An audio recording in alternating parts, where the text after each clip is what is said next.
Mga boy, magkakabit nga pala tayo ng rim set ng Raider FI para maging mas maangas siya. Ito pala yung gagamitin nating rim. Ito naman yung gagamitin nating swing arm. APR siya, yung bagong labas nila. At yung mga pesang kailangan pa. Magastos talaga. Ayan, yung rim natin, yung Acron Premium Copy, tapos yung gulong ay B-Rubber Satan.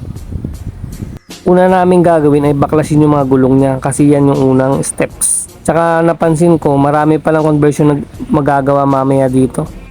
At inabot nga pala kami dito ng maghapon. Akala ko kasi madali lang, akala namin mabilis lang. Nagtatagal ka dito sa front shock niya kasi mahirap tanggalin yung tube ng shock na yan. Pero tis ganda kasi mas maganda naka-rimset siya. Ito, binabakbakan ng baklasin ni Master Jang yung mga front shock niya.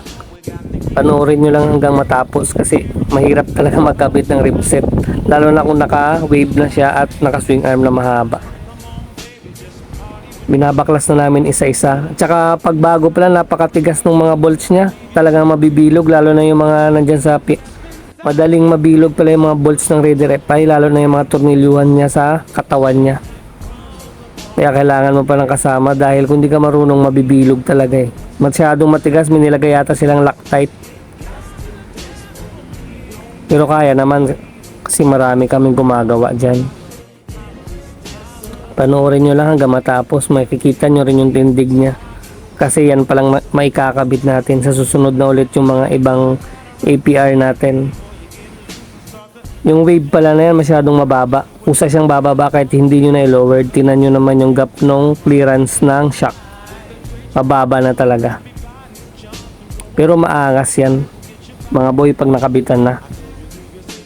Mahirap pala sumakay dito pag matangkad ka, lalo na kung mababa yung motor.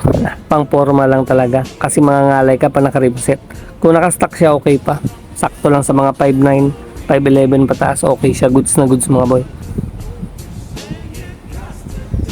Dito nilalagyan ng langis para may play siya kasi kung di nyo lagyan baka lumagtok at pumutok lang agad dyan. At saka mahirap pala yan buksan, kailangan nyo ng special tools. O kung malakas yung kamay nyo, itutulak nyo yung bilog sa gitna. Hindi kasi yan di-thread. Kaya tatagal talaga kayo dyan pag yan ang bubuksan nyo yung front shock na yan. Pero sulit naman, oh. Kita naman may tindig agad kahit hindi pa na ikakabit yung mga rims niya. Madami rin napunta kasi nga nasa gilid lang kami ng bahay. Madami pa rin piyesang kailangan para mabuo. O tingnan nyo, naikabit na yung gulong, ang angas agad. Yung gulong natin ay Acron na premium copy, tapos nakakalesa siya na ganyan.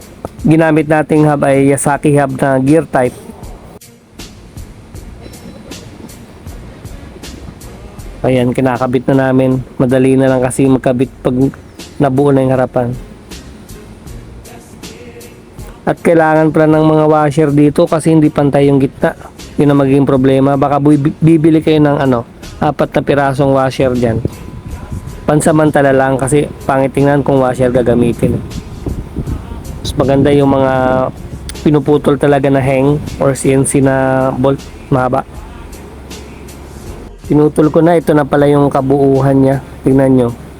Yan pa lang muna yung mga naikakabit natin. Sa susunod na ulit yung mga iba. Doon ginamit natin APR na flat seat, tsaka yung APR na swing arm plus 3 nga pala yan, mga boy. Hindi pa yan sagad. Tapos yung natin, drum brake lang. Mas maganda kasi drum brake para sa akin lang. Ayan yung swing arm niya. Mahaba yan, mga tol. Kasi kayang sumagad hanggang sa tapaludo. Saka yung ginamit nating handlebar, yung mid high rise ng APR din. Sa sunod ulit, mga boy, bigyan ko kayo ng kapirasong montage. Always fresh like body ng babali ng leeg. Sasaga sa mga gas talaga paasa sa heg. Magpasensyahan mo baby, di maawat ang bibig. Sasabay sa balagbagan dito puro pa ay leg. Habang bit bandana tapos lawlawaan lang. Tawag mo